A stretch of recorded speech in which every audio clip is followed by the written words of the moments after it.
गाजियाबाद के मठ मंदिर दुधेश्वर नाथ में इस वक्त हमारी मौजूदगी है, जहां स्वामी दीपांकर जी महाराज पहुंचे हैं। पिछले 2 वर्षों से भिक्षा यात्रा चला रहे हैं।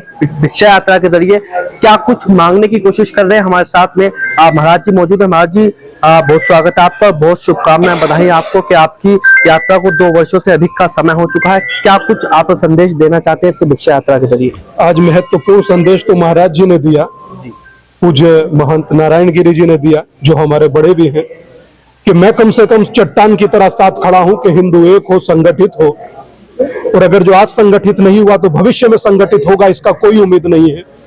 तो महाराज जी के आभारी हैं और मैं उम्मीद करता हूं कि इसी प्रकार हर मठ मंदिर से जो आज महाराज जी ने शंखनाद किया, इस शंखनाद की गूंज और आज जिस भाव से अपनी बात को कही, अपनी वेदना का चमत्कार मैं समझता हूं कि भारत के प्रत्येक मंदिर और मठ से होना चाहिए कि कम से कम आज जरूरत हिंदू को है तो सनातनी सन्यासी खड़ा हो। आज यहां से शुरुआत हुई है। मैं उम्मीद करता हूं कि यह शुरुआत भारत के हर मंदिर से, हर मठ से आपको देखने को मिलेगी। जी, आज महाराज जी ने समर्थन दे दिया, शुरुआत कर दी है। हिंदुओं को संगठित करने की एकदम से आवश्यकता क्या कुछ पड़ गई? एकदम से नहीं है, 2 साल से कर रहे हैं और 2 साल में हम लेट हो गए। होना चाहिए था कम से कम सैकड़ों साल पहले। पूज्य शंकराचार्य जी ने क्या किया था? 4 मठों की स्थापना कर यही ना किया था कि जोड़ा जाए, कि अगर जो केदार की बात हो तो पुजारी नेपाल का हो, कैसे जोड़ा गया था? यही तरीका था। और बुद्ध ने भिक्षा मांगी और सन्यासी भिक्षा मांगता है, और हम लोगों का तो भिक्षा मांगना अधिकार है, मगर भिक्षा में दाल आटा चीनी चावल नहीं चाहिए आपसे। जातियों में ना बटकर एक हिंदू होने की भिक्षा दीजिए, ये मांग रहे हैं। और शायद हमें लगता है महाराज जी हमारा अधिकार भी है, और हम अपने अधिकार का आपके हित के और भविष्य के लिए उपयोग कर रहे हैं। जी, पिछले 2 वर्षों से आप भिक्षा यात्रा के जरिए जातियों में ना बटकर हिंदुओं एक हो, इस संदेश को देने का काम आप कर रहे हैं। आज 2 वर्ष पूर्ण हो चुके हैं, तो क्या लगता है जगह जगह आप गए, लोगों का कितना प्यार, कितना समर्थन आपकी भिक्षा यात्रा को मिला? मुझे लगता है कि 80 लाख से ज्यादा लोग जुड़ गए और अभी करोड़ों बाकी हैं। महाराज जी के साथ मिलकर महाराज जी के तत्वाधान में जोड़ेंगे। हमारे बड़े साथ खड़े हैं तो बड़ों के साथ चला जाता है, चलेंगे।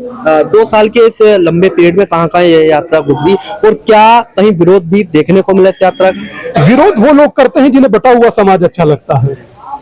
हाँ, चुनौतियां जरूर रहती हैं 100%, इसमें कहीं कोई दो मत नहीं, चुनौतियां रहती ही रहती हैं, मगर मैं समझता हूं कि चुनौतियों से जूझ ही लेते हैं। बाकी रही जहां तक बात आगे की, तो अब 6 राज्य कंप्लीट हो चुके हैं।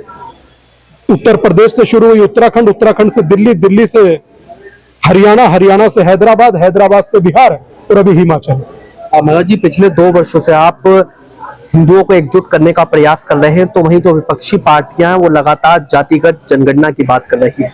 एक तरफ वो बांटने की बात कर रहे हैं और आप जोड़ने की बात कर रहे हैं। एक ऐसे में बड़ी चुनौती आपके लिए, इसको लेकर क्या कहेंगे? देश जोड़ने वालों के साथ खड़ा है, बांटने वालों के नहीं, और किसी का अच्छा और कल्याण करना है तो हालात देखिए, जात नहीं।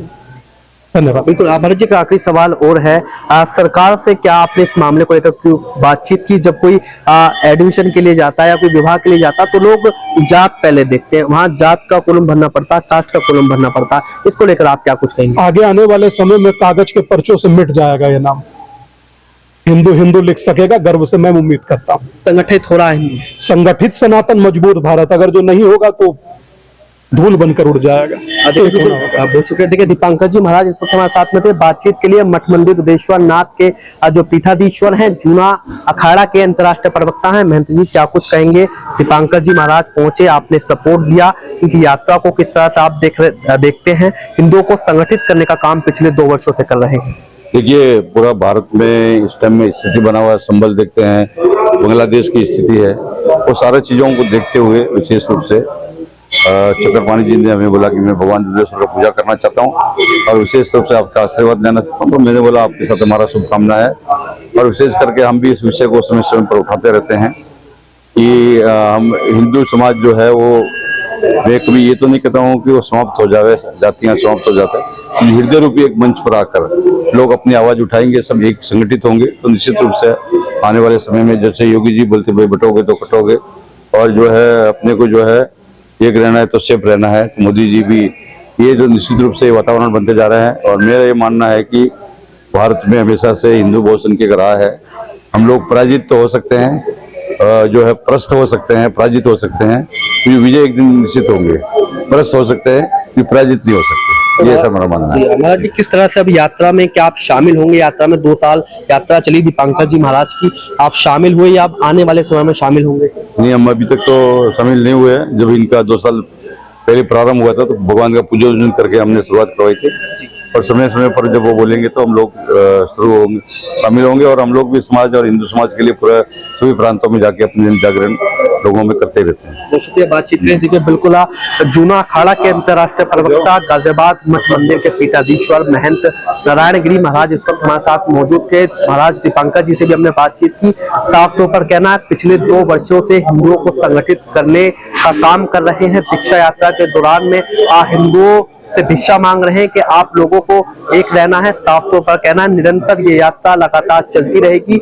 वर्तमान के समय में जिस तरह की स्थिति बांग्लादेश में हो चुकी है, वहां हिंदुओं का नरसंहार किया जा रहा है, ऐसी स्थिति कभी हिंदुस्तान में ना हो, इसको ध्यान में रखते, इसको देखते हुए हिंदुओं को संगठित करने का कार्य महाराज दीपांकर जी के जरिए किया जा रहा है। कैमरा पर्सन दीपक कुमार के साथ सिटी न्यूज के लिए मैं विशाल रावत।